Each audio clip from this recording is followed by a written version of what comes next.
week, we saw the one and only vice presidential debate as the nominees, Republican Senator JD Vance and Democratic Governor Tim Walz, held their party lines. What's fundamental here is that steady leadership is going to matter. Donald Trump actually delivered stability in the world. We trust women. We trust doctors. Let the individual states make their abortion policy.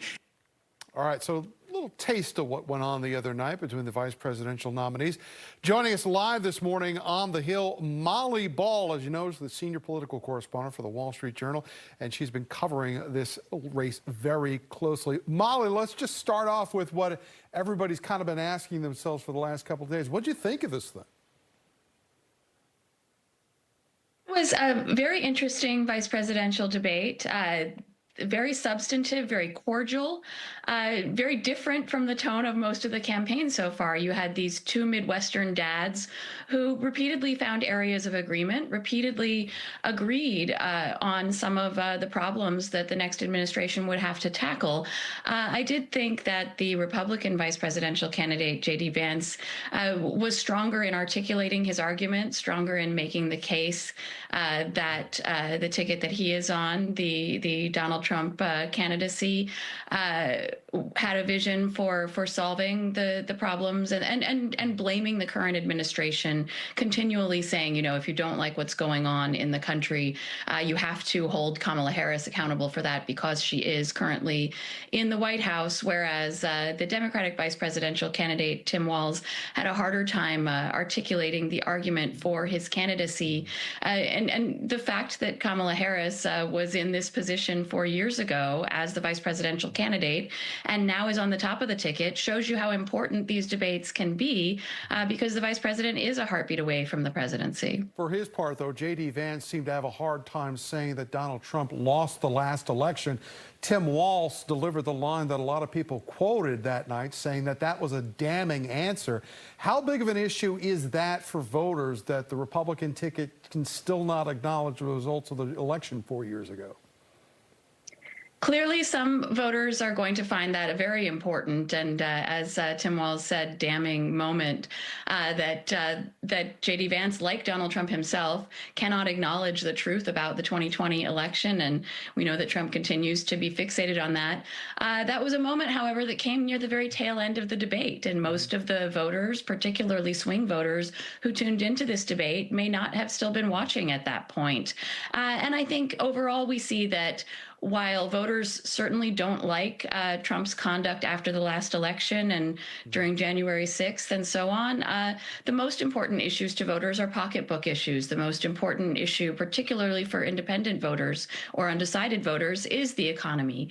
And so while many voters may have been bothered by Vance's dodging of that question, most voters are making their selection on the basis of which presidential ticket they think would be better for their bottom line. Molly, Walz seemed to have trouble answering the simple question about what was he talking about when he said he was in Tiananmen Square during the pro-democracy demonstrations in the late 80s, called himself a knucklehead at one point, but never really actually came out and said, I made that up or I was wrong. He said he misspoke. A lot of people don't know JD Vance. A lot of people don't know Tim Walz. Did that ding his regular guy, kind of dad under the hood of the car reputation that, you know, you would kind of expected a more clear-cut answer from him on that?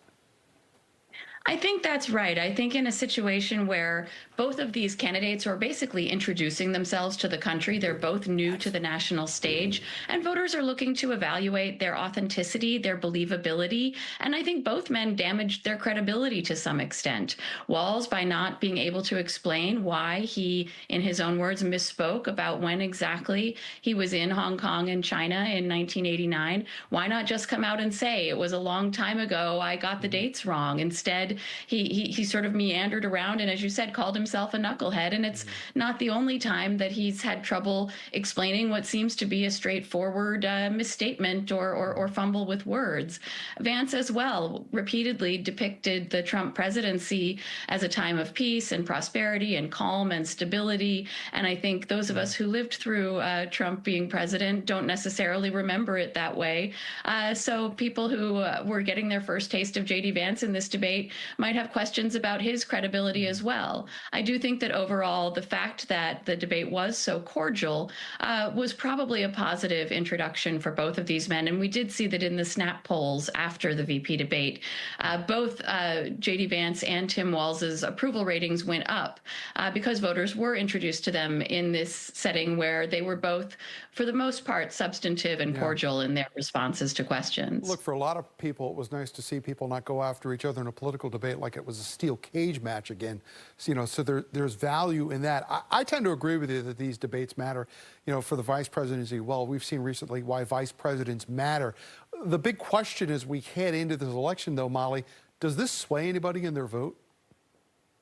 If it sways even one person, it's potentially significant. This is such a close race. It's on a knife's edge. It's virtually tied both nationally and in the 7 swing states that are going to decide this election. We've seen both candidates take small leads in some of those states. So this election is really up for grabs, and it's going to go down to the wire. And that means everything is significant.